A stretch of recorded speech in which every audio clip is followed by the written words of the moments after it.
Bueno, pues si, si os parece, voy dando la bienvenida mientras se conecta el resto de asistentes.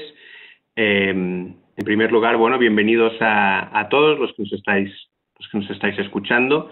Un placer teneros aquí. Además, en este primer webinar que hacemos de esta serie que iniciamos hoy y que continuará la semana que viene y las próximas semanas con seminarios y talleres que estamos organizando para dar respuesta a una inquietud que tenemos muchos ahora, que es cómo afrontar ese futuro incierto o esa nueva normalidad que le llaman algunos, a la que nos aboca pues esta crisis sanitaria derivada del COVID-19 y para la cual muchos estamos convencidos de que precisamente una de las salidas pasa por reforzar las estrategias y las políticas de sostenibilidad.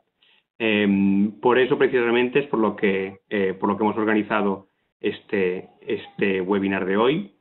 Y además tenemos el placer de hacerlo pues con dos personas de un altísimo nivel. Primero quiero agradecer sobre todo al doctor Valentín Alfaya que nos acompañe. Valentín es doctor en Ciencias Biológicas por la Complutense de Madrid. Acumula más de 25 años de experiencia en el sector. Actualmente es director corporativo de calidad y medio ambiente en Ferrovial y entre 2004 y 2008 también fue director de riesgos del grupo.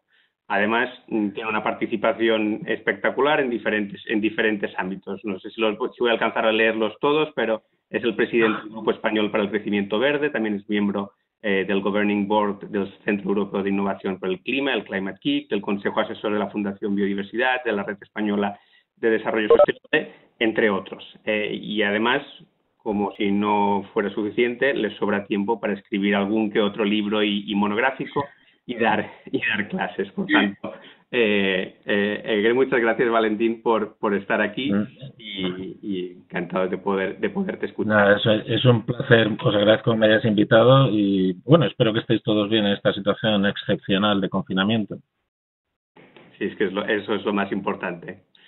Y por otra parte, pues tenemos a Joana, colega de Ancesis La Bola. Ella nos habla desde Portugal, estamos desde Madrid, desde Barcelona y desde Lisboa en este webinar.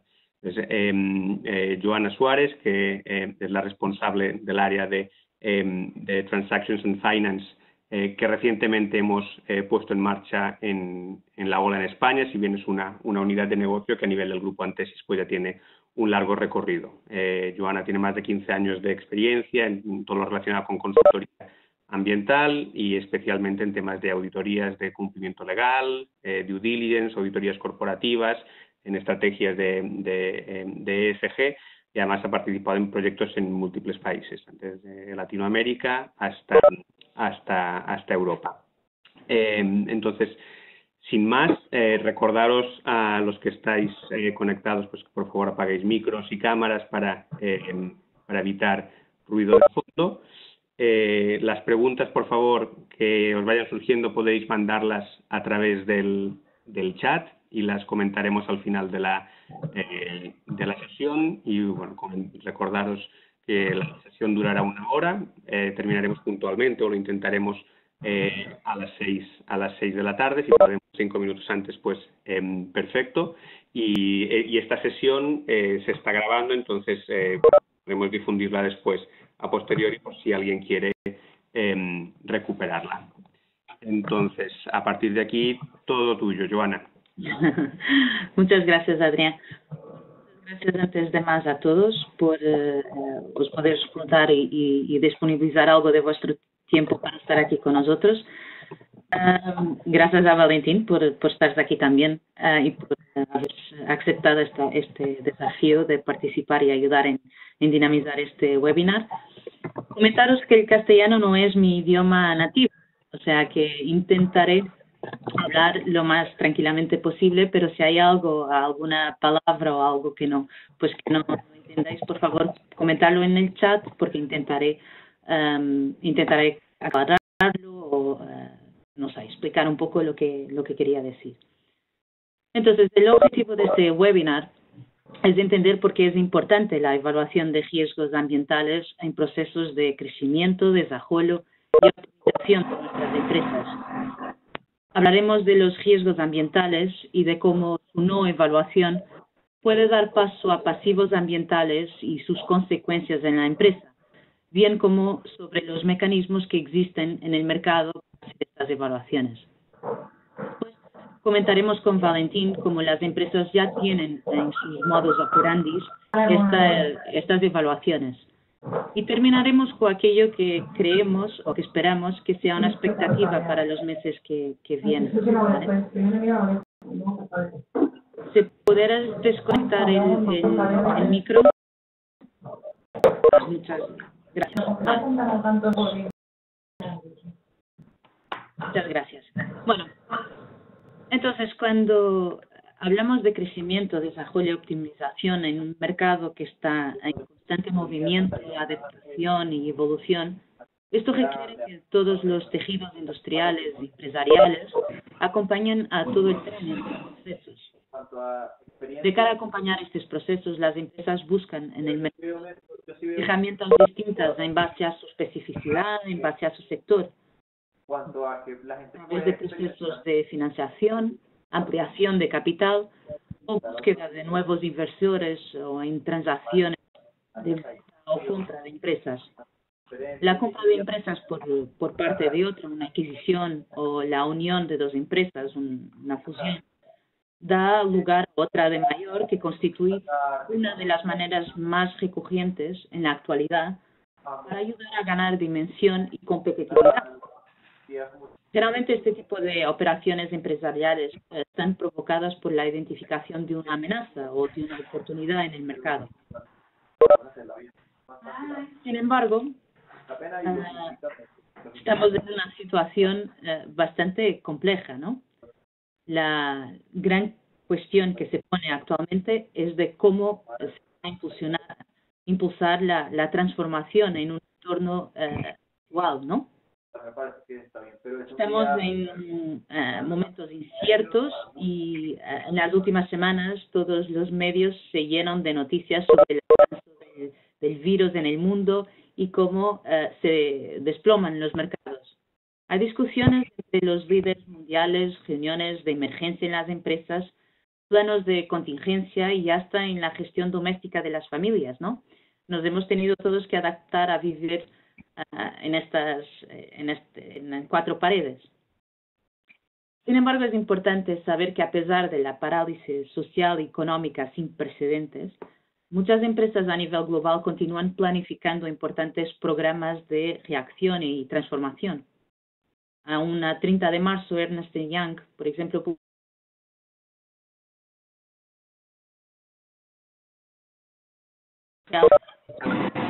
formarse a través de una transacción y una adquisición en los próximos 12 meses. Esto representa más o menos cerca de... Perdona, Joana, creo que hay bastantes personas que no pueden apagar el micro, que no lo han apagado. Pediría a todos los asistentes, por favor, que desconecten los micros para que el resto podamos seguir bien la ponencia.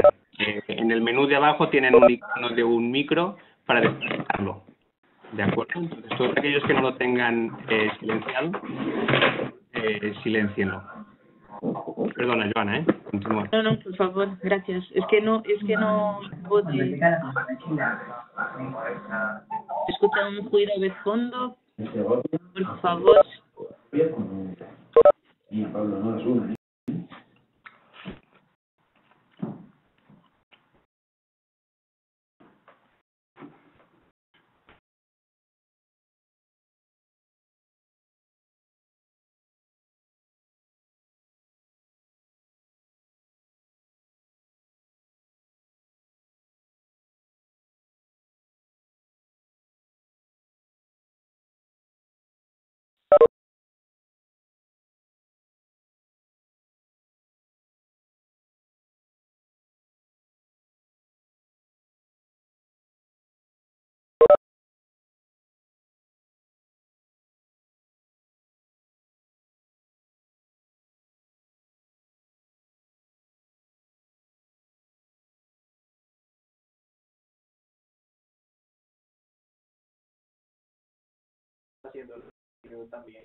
para esta situación y seguro que será algo que tendremos que desarrollar en conjunto en los próximos meses.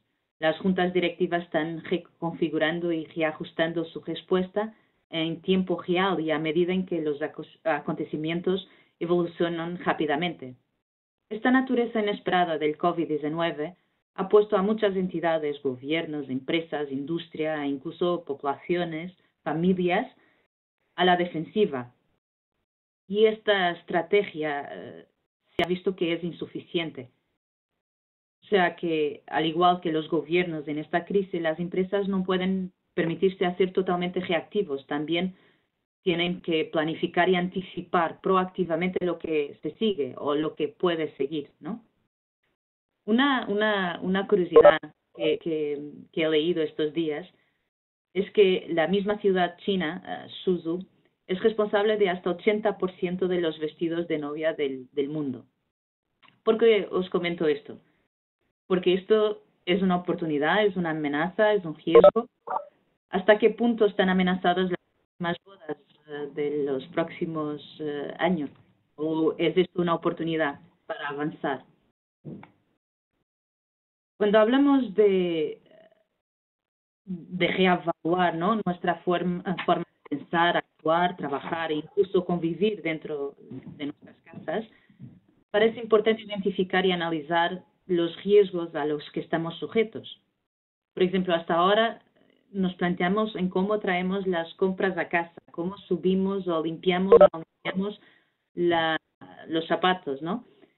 Es todo un nuevo mundo nuevo que estamos expresando ahora. En el contexto empresarial, esta evaluación de riesgos considera muchos temas operacionales, financieros, legales, incluyendo muchos aspectos laborales, ¿no?, de seguridad y salud, y sin lugar a duda tiene que y debe considerar los riesgos medioambientales. También, como curiosidad, por la primera vez en los 10 años de la encuesta del Foro Mundial Económico, los 5 principales riesgos globales en términos de probabilidad son todos ambientales. Es lo que podéis ver en esta gráfica. Se venden con temas de adaptaciones climáticas, desastres naturales y pérdida de la biodiversidad. El informe ha sido lanzado en marzo, inicios de marzo de 2020, o sea que antes que la declaración de la Organización Mundial de Salud hiciera la declaración de pandemia global por el brote del coronavirus. O sea, se veis ahí en esta gráfica donde están las doenças infecciosas en la parte superior del gráfico, pero más a mano izquierda, que la probabilidad era más pequeña. Pues creo que ya podemos imaginar el próximo año dónde saltará este parámetro, qué riesgos podrán cambiar. Las malas prácticas o el pobre cumplimiento ambiental se prolongan en el tiempo, o sea, se heredan o se transfieren entre propietarios, comisiones ejecutivas o direcciones. Este hecho puede reflejarse en costes añadidos a futuro y responsabilidades legales que tienen que ser asumidas. En épocas de crisis del medio ambiente suele ser el factor que más rápidamente se abandona, ¿no? Sin embargo, la puesta en marcha y el reinicio de actividades paralizadas, o incluso en algunos casos el cese y clausura de algunas instalaciones, son procesos dentro del ciclo de vida de las empresas que pueden conllevar a incumplimientos de requerimientos, bien normativos o incluso estrategias que la empresa ha definido, procedimientos ambientales internos. Y esto sí que podrá costar dinero a reponer y dinero a las empresas. Esta semana en España, parte de la actividad industrial, llamemos la segunda línea o las no prioritarias, pues se han reactivado. Y hemos visto la complejidad de esta reactivación. Parar una industria o parar una empresa no es algo que se puede y se consiga lograr así de día para la noche. Pues los riesgos ambientales de una empresa, si no son conocidos, si no son identificados, analizados y mitigados, pueden dar origen a pasivos ambientales. Un pasivo ambiental es la obligación financiera que tiene una persona o una empresa para la reparación de daños al ambiente o por el incumplimiento de la legislación ambiental. Los pasivos ambientales pueden afectar a la empresa dentro y fuera de sus límites, o sea, de su propiedad. Por ejemplo, un depósito de sustancias químicas puede dar paso a una contaminación de suelos o aguas subterráneas importantes que tiene afectaciones en las zonas alrededor o en las propiedades colindantes. Emisiones gaseosas que no son controladas que afectan a la salud de la comunidad vecina.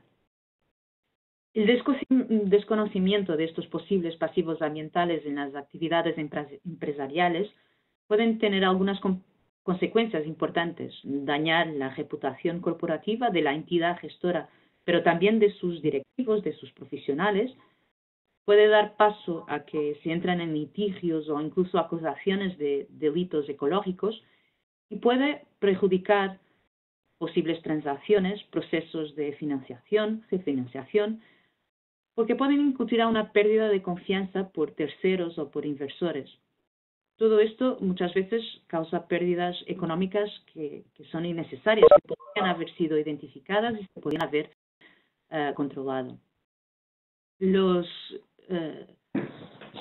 ambientales, pues en resumen, ¿no? Aparte de multas millonarias, de reputaciones dañadas y procesos penales, son importantes y afectan a toda la actividad de la empresa, no es solo a una parte, acaba por afectar todo el ciclo. Una evaluación racional de las características ambientales de una empresa basada en criterios científicos y objetivos es esencial para proteger la entidad gestora, a sus profesionales y para maximizar el valor de la misma.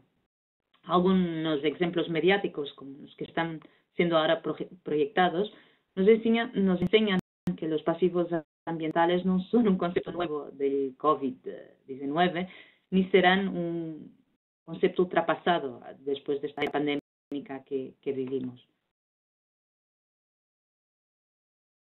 Cuando hablamos de la evaluación de riesgos ambientales, tampoco es algo nuevo. O sea, tenemos varios mecanismos. Tenemos normativa vigente, la ley de 26/2007 sobre la responsabilidad ambiental, donde hacemos una evaluación de los riesgos según unos criterios propios y una metodología propia y definida por normativa. La normativa de suelos contaminados que nos dice ultrapasamos unos determinados valores, pues tendremos que hacer un análisis de riesgo y de niveles de exposición. Tenemos otras normativas a nivel europeo, la Seveso, por ejemplo, que habla pues, de las limitaciones y consecuencias que pueden tener las sustancias peligrosas. Tenemos la ley de prevención y control integrado de la contaminación, que ya nos ha explicado, nos ha sido modificada varias veces hasta llegarnos al punto actual. Por otro lado, también tenemos los procesos de compraventa, ¿no? En los llamados procesos de due diligence, en que los potenciales pasivos ambientales son ampliamente analizados y donde solemos integrar equipos multidisciplinares, tanto desde un punto de vista del vendedor como de potenciales compradores. En estos procesos hay cambios de información bastante importantes que permiten diagnosticar la situación de la empresa. Si entramos un poquito más abajo, también podemos hablar sobre las estrategias y análisis de criterios medioambientales, sociales y de gobernanza, lo que por sus siglas en inglés ESG. Estos análisis de ESG permiten entender la empresa como un todo, ¿no? Como un conjunto, estudiando todos los aspectos sociales, medioambientales y de gestión corporativa. Y aquí podemos identificar más fácilmente los riesgos a que podemos conllevar.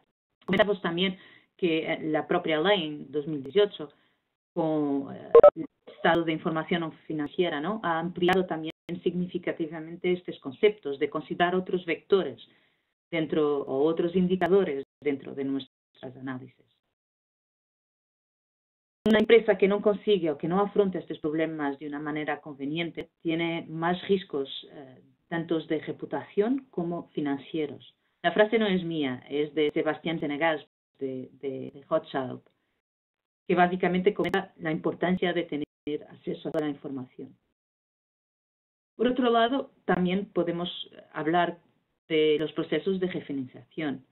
O sea, el concepto en sí de inversión sostenible empieza a sonar en los años 90 con el desarrollo de la inversión socialmente responsable, que buscaba captar el interés por invertir siguiendo criterios de carácter ético. En 99 se lanza el Dow Jones Sustainability Index, el primer índice mundial que sigue criterios de sustentabilidad. Y esto ha sido una revolución, ¿no?, en la inversión sostenible. Podemos hablar de los principios de la inversión responsable, los fondos verdes, y que vienen en 2006 los principios de inversión responsable y en 2018 los fondos verdes, los bonos verdes. Y esto para refinanciar o financiar parte o en su totalidad proyectos verdes, entendiendo como proyectos verdes aquellos que contribuyen para atingir los objetivos de desarrollo sostenible. En marzo de 2019 ha habido una revolución en todos estos tópicos con la integración de Sustainability Linked Loan Principles. Y esto ha abierto puertas para que distintos tipos de financiación para empresas no tan verdes o proyectos no tan verdes, pero que buscan esta transición y buscan este apoyo, este crecimiento, este desarrollo, también pudieran de alguna forma aprovechar esto. Tenemos también el ejemplo que en 2019 del informe técnico de taxonomía, que es básicamente un diccionario que el mercado estaba pidiendo, ¿no?, para definir qué criterios son y utilizarnos todos los mismos criterios y los mismos conceptos. Este informe para 67 actividades en 8 sectores que importancia sustancial en la lucha contra el cambio climático. Hay otros ejemplos, la Corporación Financiera Internacional, el Banco Mundial, incluso en su grupo y sus guidelines de medio ambiente, seguridad e higiene. Y después tenemos el gran momento del New Green Deal, ¿no?, que es lanzado por la presidenta de la Comisión Europea, en que se espera que esto sea realmente un punto de inflexión en toda nuestra mentalidad. Más o menos, la idea es que este plan ponga euros entre 2020 y 2030. Es una orientación que pasa por la financiación verde y sostenible. Incluye varias acciones para que Europa se torne el primer continente climáticamente neutro en 2050. Según datos del informe anual del Observatorio Español de la Financiación Sostenible, la financiación sostenible en España en 2019, y hablo del conjunto de empresas, tanto públicas como privadas, bancos, comunidades autónomas y agencias públicas de España, emitieron bonos verdes sociales y sostenibles por un importe aproximado de 9.800 millones de euros. Para que tengáis una idea, esto coloca a España en el top 10 del ranking de bonos sostenibles. Es una posición bastante superior a que le correspondería por su PIB. Es curioso que la mayoría de analistas señalan que el déficit de información y datos es la mayor barrera para el desarrollo de la financiación sostenible. O sea, esto es curioso porque nos indica que este análisis o estos análisis ya no son apenas un tic en los chats de las empresas, ¿no?, de los inversores. Esto es un imperativo, ¿no?, a la hora de evaluar los activos y las empresas. Y por otro lado tenemos los procesos internos, varias guías internas sectoriales donde se hablan de mejores prácticas disponibles de cara a minimizar los riesgos. Tenemos sistemas de gestión medioambiental, las ISOs, los EMAs, en fin. Hay una panoplia de mecanismos, ¿no?, que van de cara a atingir los de desarrollo sostenible que han sido lanzados en 2015. Esto ha sido un acuerdo entre los líderes mundiales para erradicar la pobreza, proteger el planeta y asegurar un poco la prosperidad de todos como parte de una nueva agenda de desarrollo sostenible. Esto es varios mecanismos que nos pueden permitir y ayudar a que las empresas y el tejido industrial sea más fuerte a la hora de hacer cambios o transformar, ¿no? Hay muchas empresas que internamente analizan sus riesgos ambientales y identifican ya sus posibles pasivos ambientales, así que a la hora de optar por adquisiciones, desinversiones o procesos de refinanciación, son conscientes del potencial del negocio o posibles ajustes que tendrán que hacer para llevar estos procesos a buen puerto. La necesidad de integrar terceras partes externas a empresas es esencial y de gran ayuda a la hora de asegurar que la información necesaria está organizada y es transmitida correctamente a las partes interesadas. Y que muchas veces la forma como la información es presentada o organizada sea muy clara, porque lo peor que puede pasar es crear dudas o generar algún tipo de incertidumbres. O sea, es importante definir y aclarar objetivos para poder identificar estos riesgos y ayudar a este desarrollo y este crecimiento. Según el estudio sobre el impacto de responsabilidad medioambiental de las empresas en sus resultados financieros de la Deusto Business School, presentado por Fernando Gómez Bezares, las empresas que invierten más en tecnologías verdes mejoran sus resultados y valor en bolsa a largo plazo. Hay varios estudios que han salido además estos días en que justificaban un poco y matemáticamente el motivo por lo cual esto pasa. En su famosa carta anual a los directivos, Larry Fink de BlackRock decía al inicio del año que el cambio climático ha pasado a ser determinante en las perspectivas a largo plazo de las empresas, porque tenemos que evaluar los riesgos o las incertidumbres a que están sujetas estas empresas y y los distintos sectores, ¿no? Entonces es un poco en esta la lógica de por qué la evaluación de riesgos es importante. Y en este sentido, pues, o sea, es importante también tener un poco la perspectiva de las empresas.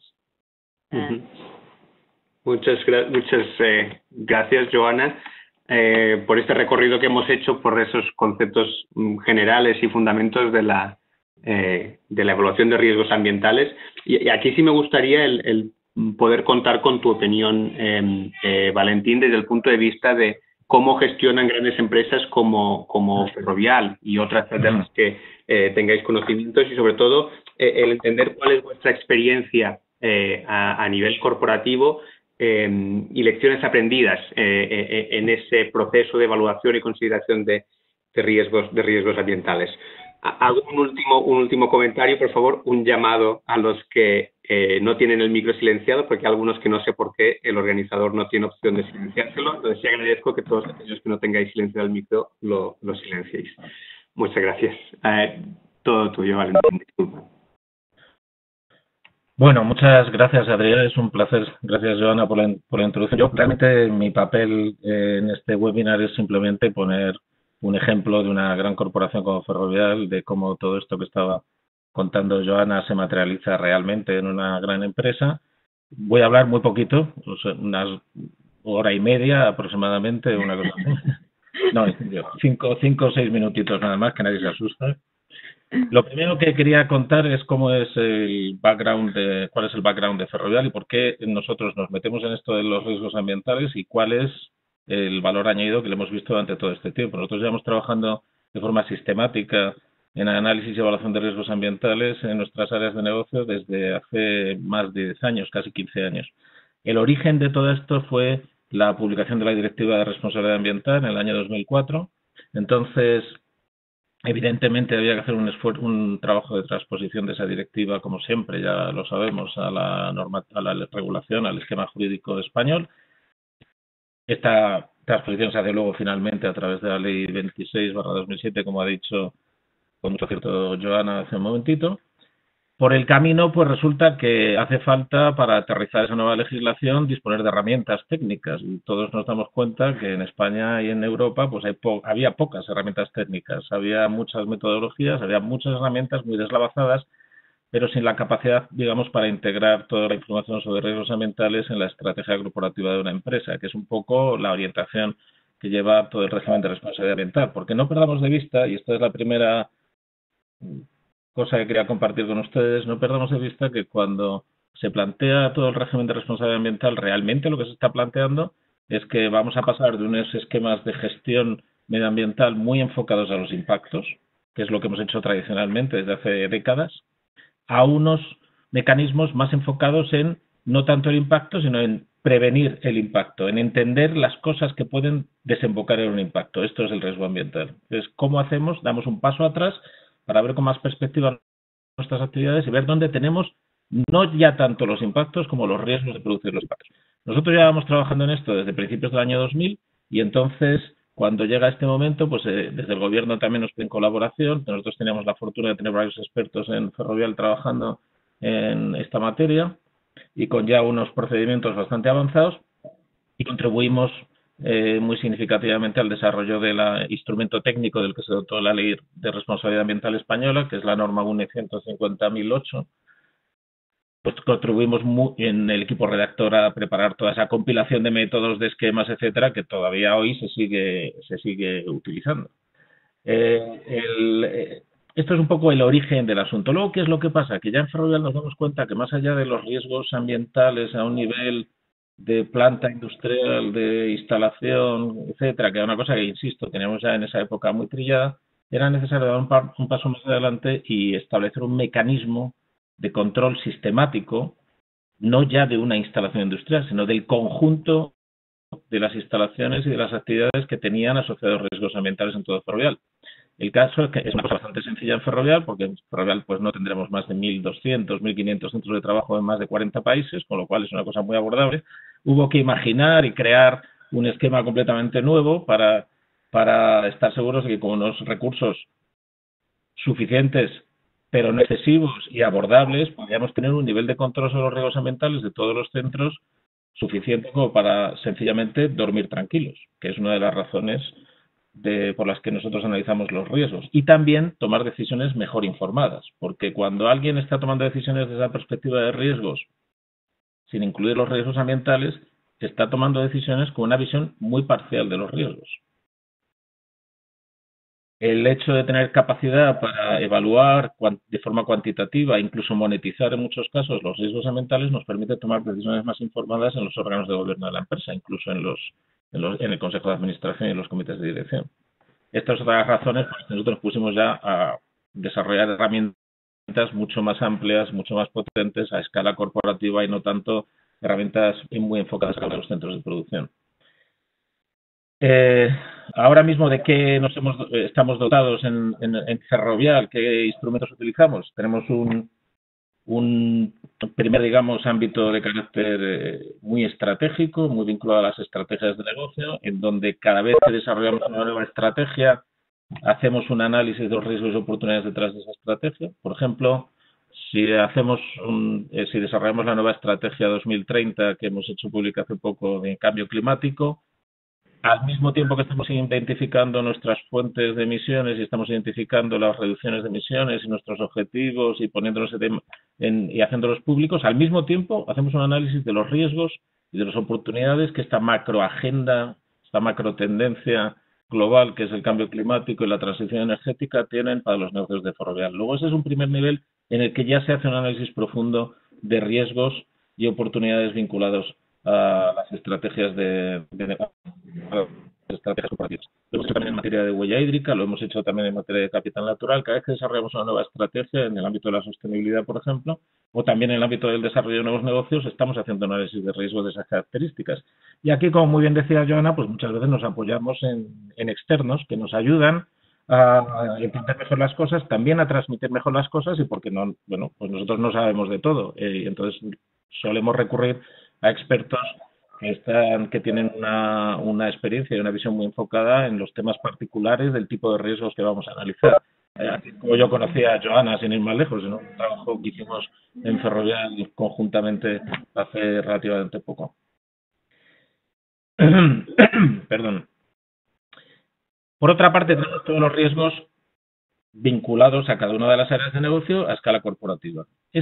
¿Cómo nos organizamos con esto? Lo que hacemos es que nosotros tenemos un esquema, una plataforma de gestión de riesgos que llamamos FRM, Ferrovial Risk Management, en donde tenemos mapeados, evaluados, analizados y priorizados todos los riesgos de la compañía. Una parte importante de esos riesgos son riesgos medioambientales. Y son riesgos medioambientales que se identifican a distintos niveles, a nivel muy operacional, pero también a nivel de estrategia de negocio o de business plan, a nivel de impacto regulatorio o a nivel de impactos reputacionales, por ejemplo. Entonces, a todos los niveles de lo que sería un mapa de riesgos corporativo, incluimos riesgos ambientales. Estos riesgos ambientales, además, una de las primeras cosas que yo creo que querría compartir con ustedes es que es fundamental que detrás de la identificación y luego de la evaluación de los riesgos ambientales haya una evaluación de carácter cuantitativo. Si se puede, que estén monetizados. Nosotros prácticamente todos los riesgos ambientales están monetizados. ¿Y por qué? Pues primero, ¿por qué esa obsesión por monetizar estos riesgos? Lo primero, porque eso nos permite utilizar el mismo lenguaje que utilizamos para el resto de la toma de decisiones en la empresa y meter estos riesgos ambientales en el mismo paquete de información que suministramos a los órganos y a los decisores de la empresa para tomar sus decisiones. Realmente, cuando dentro del mapa de riesgos ferroviarios que mencionaba hace un momento estamos incluyendo de forma sistemática todos los riesgos ambientales a los distintos niveles, estamos suministrando información de más valor añadido para tomar decisiones posteriormente. Esta es una de las partes fundamentales del análisis de riesgos. Luego, al nivel de cada uno de los negocios, hemos establecido procedimientos específicos dependiendo de las características del negocio. Cuando estamos hablando de un negocio que tiene instalaciones industriales, como el área de Ferrovial Servicios, por ejemplo, en donde más hemos desarrollado con mis colegas de Ferrovial, alguno creo que está conectado, como por ejemplo mi colega Marcelino. Cuando tenemos un área muy industrial, pues aplicamos técnicas muy de riesgos industriales y riesgos ambientales, pero cuando estamos hablando de un área como construcción, pues estamos desarrollando procedimientos de otra naturaleza que también nos permiten identificar los riesgos en las obras de construcción o en el desarrollo de nuevos proyectos.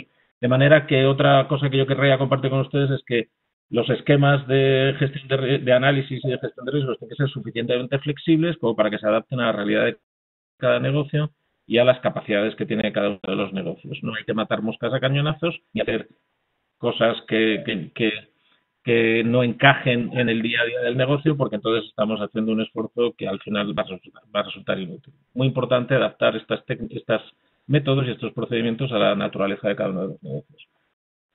Por último, también ha mencionado con mucho acierto Joana los procesos de due diligence. Nosotros en todos los procesos de compra o venta se hacen evaluaciones de riesgos ambientales, tanto cuando estamos hablando de activos concretos, puede ser por ejemplo una infraestructura o una instalación industrial, como cuando estamos hablando de la compra de empresas. Y una vez más, fundamental cuantificar los riesgos y si se puede monetizarlos. La realidad es que ahí también nos apoyamos generalmente, bueno, siempre en externos que nos ayudan a tener esta visión más específica, más técnica y sobre todo también nos ayudan a transmitir de una forma adecuada a nuestros stakeholders los resultados de esa due diligence. Además le da un toque desde mi punto de vista un añadido de valor aséptico y de visión independiente de lo que realmente se está cociendo detrás en términos de riesgos ambientales. Y para terminar quería hacer un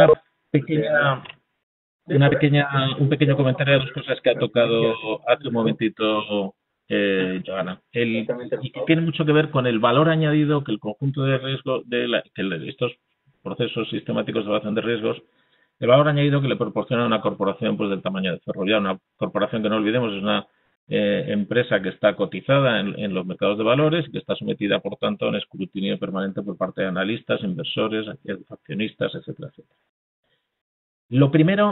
La primera cosa es, desde hace ya bastante tiempo, como muchos de ustedes saben, los riesgos ambientales se han convertido en uno de los aspectos fundamentales que utilizan los inversores y los analistas para tomar decisiones de inversión.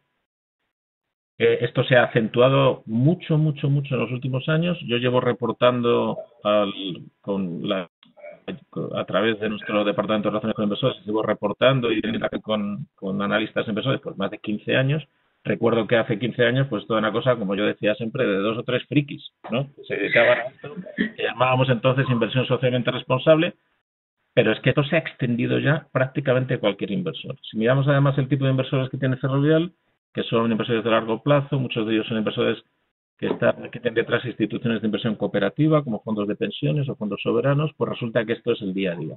Y nosotros ya estamos interaccionando, pues no solo ya con los típicos ratings y analistas, sino también con inversores del estilo de hedge funds, con proxy advisors que han entrado muy recientemente también en este tipo de análisis. Cada vez son más activos, cada vez tienen más experiencia y cada vez requieren más información cuantificada desde la perspectiva de cuáles son los riesgos de la empresa, para que ellos puedan evaluar cuál es la capacidad de la empresa para reaccionar ante esos riesgos, mitigarlos o obtener oportunidades a partir de ellos. Hay muchos que además es que prácticamente solo se basan en los riesgos ambientales, particularmente por ejemplo los riesgos climáticos, cuando tienen que tomar decisiones. Y esto está muy alineado con esta iniciativa, el Task Force on Climate Financial Disclosure. Como ustedes saben, muchos de ustedes han desarrollado en el contexto del World Economic Forum a través del Financial Stability Board, que es un poco la antesala de lo que muchos pensamos que va a ser regulación de bancos centrales, de comisiones de mercados de valores, etcétera.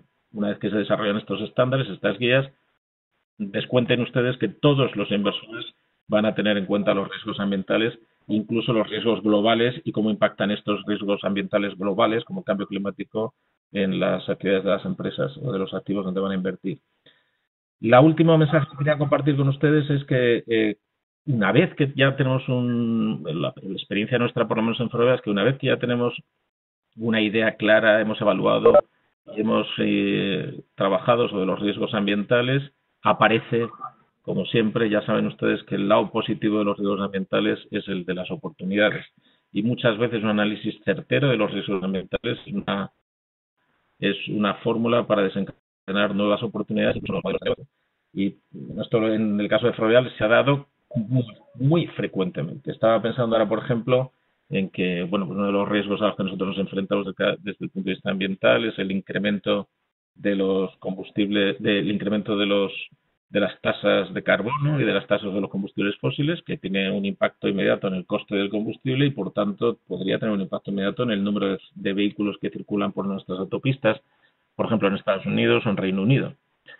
Esto al principio es un riesgo, y es un riesgo que desde el principio trabajamos con él, lo evaluamos, lo analizamos, lo monetizamos en esta línea que hemos estado hablando y que contaba Joana hace un momento. A partir de ese riesgo, pues resulta que surge una idea del desarrollo de un nuevo tipo de infraestructuras que integran tecnología con la infraestructura de hormigón dura, digamos, y desarrollamos un modelo de negocio completamente distinto, que es lo que llamamos Managed Lanes, para reducir las emisiones globales de las autopistas, que nos ha puesto en una posición competitiva en estos mercados tan exigentes, gracias a que hemos sido capaces de abordar los riesgos con tiempo, entenderlos y analizarlos. Con lo cual, no perdamos de vista que el esfuerzo en analizar estos riesgos, en evaluarlos, en controlarlos sistemáticamente, es también una fuente de oportunidades para el desarrollo de nuevos modelos de negocio. Y con esto me callo ya, porque si no, me llegarán 2 horas y media.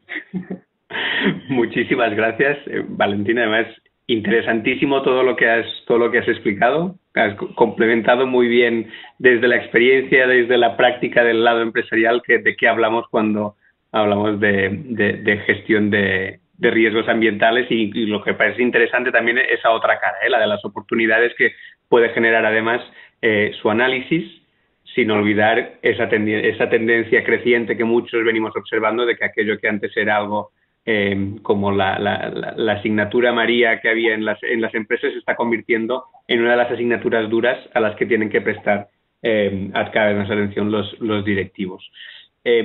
Para terminar y abrir el turno de preguntas, que os recuerdo que podéis ir planteando a través del chat, sí que yo ahora creo que quería terminar con esa reflexión, ¿no? ¿Cuál es la expectativa, cómo afecta la situación actual y este futuro incierto a todo esto que hemos venido hablando hasta ahora?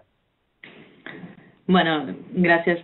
Muchas gracias, Valentín, porque has dicho muchas cosas interesantes, ¿no? Pero me he quedado con 2 cosas que creo me gustaría reforzar. Una es, como decías, ¿no? Empresas que son tan pequeñas como Ferrovial, hay una necesidad de priorizar, ¿no? Y analizar estas oportunidades. O sea, encontrar y definir pues estas estrategias de negocio o nuevas perspectivas de cómo montar, ¿no? Un nuevo plan de negocio. Y nos hemos dado cuenta que muchas veces cuando trabajamos en estos procesos nos damos cuenta conjuntamente con nuestros clientes de estas oportunidades y de estas de esta priorización, digamos, del camino a seguir o de la estrategia a definir. Por eso es importante que la comunicación sea fluida y sea transparente y también pues sea pensada en las necesidades, porque una empresa como Ferrovial no es comparable a una empresa pues más pequeña, familiar, pero que también busca una inversión o también busca pues crecer y desarrollarse, ¿no? Entonces creo que es bastante, gracias otra vez por tu contributo. Bueno, y un poco entonces para finalizar el webinar, me gustaría pues dejar un poco esta idea de la expectativa, ¿no? Estamos en un periodo de turbulencia y parálisis causadas por esta crisis del COVID-19. La expectativa, y me gustaría remarcar que expectativa es, y lo he ido a buscar a Wikipedia y me ha quedado muy bien, o sea, me ha gustado mucho y por eso la he mantenido, es esta creencia, ¿no?, centrada en el futuro, que puede o no ser realista, ¿no? Esperemos que sí, que sea muy realista.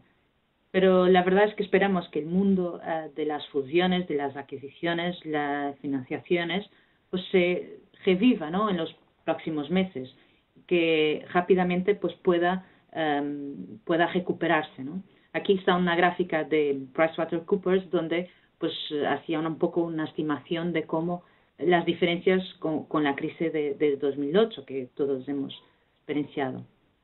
Pero bueno, pero estas expectativas son mínimamente o son teniendo fuertes motivos, ¿vale?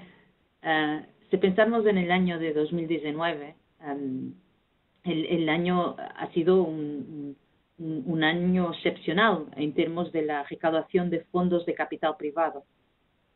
Se han recaudado y gestionado actualmente más o menos 7.000 millones de euros. O sea que esto es mucho dinero que no puede estar parado, que necesita movimiento. Por otro lado, tenemos esto que está aquí reflejado en el gráfico, ¿no?, que la temporalidad de la crisis del COVID podrá ser algo que ayudará a normalizar este mercado. Y por otro lado, esta crisis ha afectado a todos los sectores. No es una crisis que ha afectado a un sector en particular, como la construcción o el inmobiliario, como ha sido en 2008, ¿no? Es algo que nos ha afectado a todos de una forma o de otra. Por otro lado, este virus, ¿no?, ha desencadenado muchas incertidumbres en la diversidad o la falta de ella, como nuestros servicios, nuestros productos se tienen que reorganizar, ¿no?, y tenemos que revisar nuestra organización interna. Tenemos una de las cosas más interesantes que creo que esta crisis ha despertado, esta idea de la proximidad, ¿no?, para conseguir mantener cuotas de producción o seguridad en la cadena de abastecimiento. Aquí en Portugal, una cadena bastante conocida ha lanzado un apelo a agricultores locales y a empresas pues nacionales para asegurar que los supermercados y los centros pues son abastecidos regularmente y no se quebra ninguna cadena de abastecimiento. Por otro lado, lo que ya veníamos discutiendo y hablando, el tema de la digitalización, ¿no? Se ha visto como la gran solución para todos nuestros problemas. Mis hijas tienen aulas de educación pues ahora virtuales, ¿no? Puedo comprar todo por el ordenador. Incluso hoy este ejemplo, ¿no?, de que podemos estar aquí en Madrid, Barcelona y en Lisboa y podemos tener esta comunicación toda virtual. O sea que el aumento y el interés por empresas digitales obviamente será exponencial. O sea, iTech será más high que nunca. Eso creo que lo tenemos todos bastante claro. Y bueno, y como en todas las crisis, las empresas han realizado y han tenido que hacerlo, o sea, unas más tarde, otras más temprano, ajustes y tienen que trabajar en base al necesario y al esencial, o sea, que están en su punto máximo de optimización y eficiencia. Bueno, eso esperamos, ¿no? Y la necesidad de consolidación, pues, está creada. Así que parece que todos los instrumentos están creados, los mecanismos están definidos, o sea que se podrán detectar futuras oportunidades y modelos de negocio, como comentábamos con Valentín. Y bueno, es más o menos un poco esta idea que queríamos transmitir hoy. Ahora Muchísimas gracias, Joana. Creo que hay un micro por ahí prendido, por favor, si lo pueden apagar. Pablo Saucido nos pregunta si puedes retomar lo que comentabas al principio de tu ponencia sobre esta relación entre la inversión medioambiental o la inversión en sostenibilidad y el incremento de valor y el desempeño de las empresas. También si puedes repetir la fuente de esa información, si bien creo que son varios los estudios que refuerzan esa tendencia, también sería bueno quizás escuchar tu opinión, Valentín, en ese sentido, desde el punto de vista de la empresa. Sí, la referencia yo creo que es la que he utilizado, pero hay varias, hay muchas referencias y varios estudios, tanto dentro del mercado nacional español como dentro de la Unión Europea y a nivel mundial. La que he cogido no sé, porque me ha utilizado en esta presentación, es la de Deusto, de Business School, en que se comenta, cuando se ha hecho la presentación de su informe, de los resultados de su informe sobre la responsabilidad medioambiental, se ha explicado que las empresas, o se ha demostrado que las empresas que invierten más en tecnologías verdes mejoran sus resultados, ¿vale? Creo que es esta que te estabas refiriendo, ¿no? Pero bueno, hay varios mecanismos que justifican esto, ¿no? Por ejemplo, el hecho de hacer análisis más de largo plazo y permiten que las empresas puedan gestionar mejor sus cadenas, sean de materias primas, como sea de su proceso de producción, como sus productos finales, sea en lo que sea, sea servicios.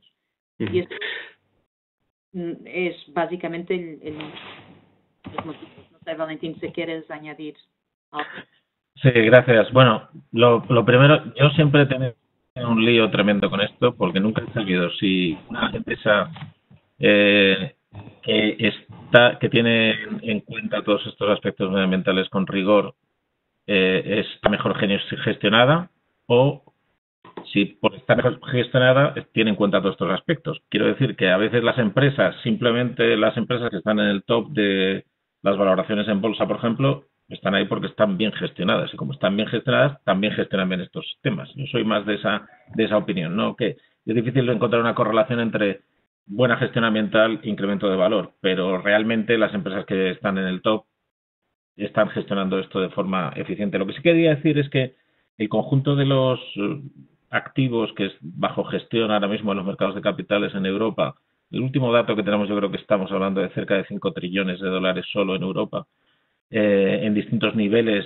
de análisis de ESG, Environmental, Social and Governance. Pero más allá de eso, lo que yo quería poner de manifiesto es que esto ha pasado de ser un tema específico a ser la generalidad en prácticamente cualquier tipo de inversor. Cuando el TCFD, que es lo que mencionaba hace un momentito, el Task Force, saca adelante esas guías y viene a decir algo así como, mire usted, si usted es un inversor y tiene un portfolio muy intensivo en carbono, entonces está en riesgo. Y como está en riesgo, tiene usted riesgos a medio y largo plazo, tiene usted que comunicarlos, medirlos, mitigarlos, etcétera. Pues esto lo que está llevando es que todo el sector financiero, en el sentido más amplio del término, esté movilizando sus recursos hacia sectores poco intensivos en carbono, ¿no?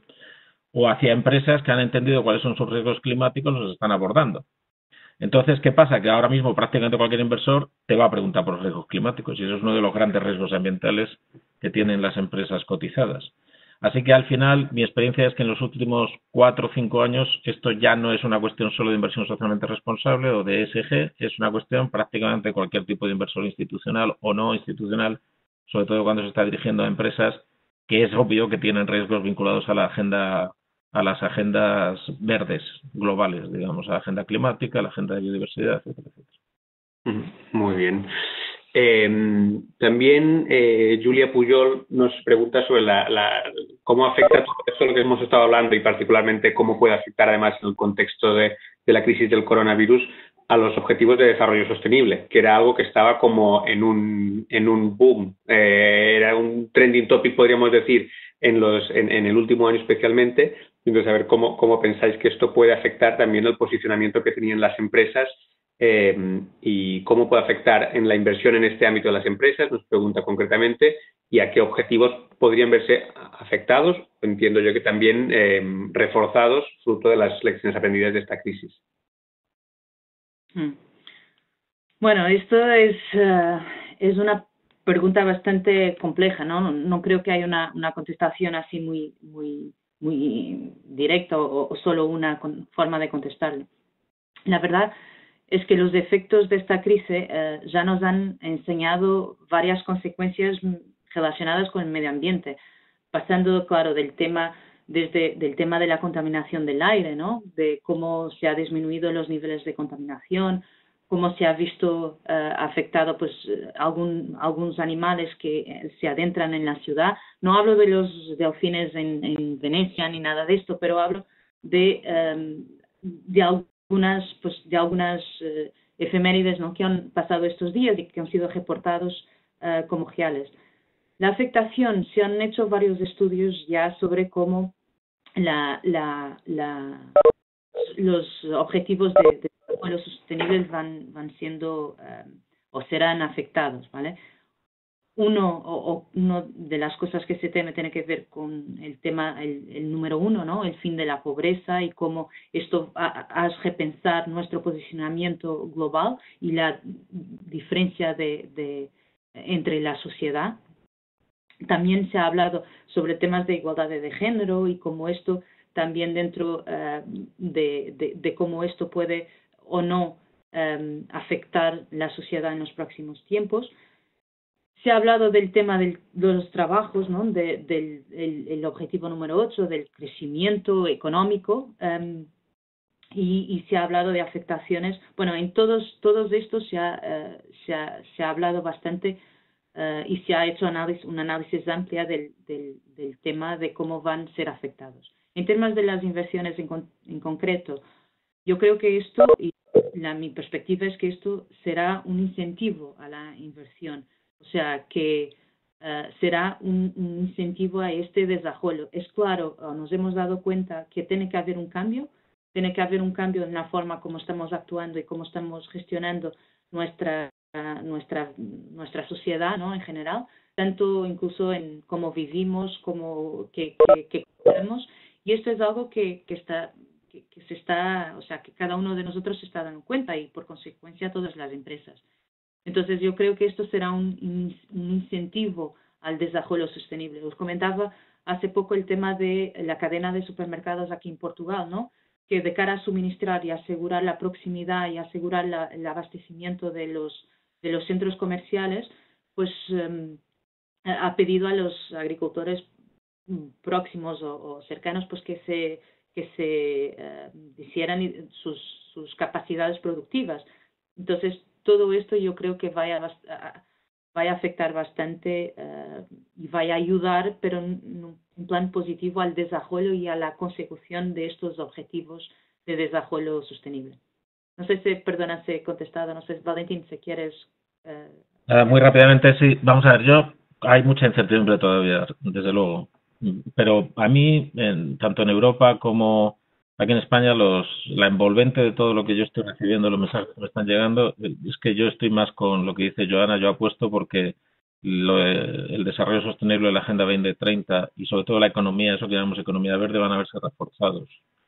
Lo que me llega a través de Climate Kick y de la Comisión Europea es que se quieren acelerar los proyectos e invertir incluso más. Lo que me llega del Green Deal es que se quiere acelerar más como una salida a la crisis, todo lo que tiene que ver con la economía verde. Y lo que estamos viendo también es que hay iniciativas ya empresariales y multi-stakeholder, empresas firmando con miembros del Parlamento Europeo, con gobiernos, con otro tipo de instituciones, con ONGs. Esto que, si quieren ustedes, pueden bajárselo de la web, esto que se llama The Green Recovery Call, que es una propuesta multi-stakeholder que firman más de 180 líderes para que la salida sea una salida verde a la crisis. Tenemos una iniciativa aquí en España muy interesante, que es una visión positiva de la crisis para aprender de eso, de lo que ha sucedido, y que también apunta hacia una salida enmarcada en los Objetivos de Desarrollo Sostenible, que es lo que se llama el Día Después. Yo os recomiendo que le echéis un vistazo, diadespues.org. Y por último tenemos también la filtración que ha habido hace poco más de una semana del Gobierno, en donde sabemos que el presidente del Gobierno ha encargado al Ministerio de Transición Ecológica el plan para la salida económica de la crisis, con lo cual todo apunta a que las iniciativas, sobre todo en los objetivos de desarrollo sostenible y la Agenda 2030, y yo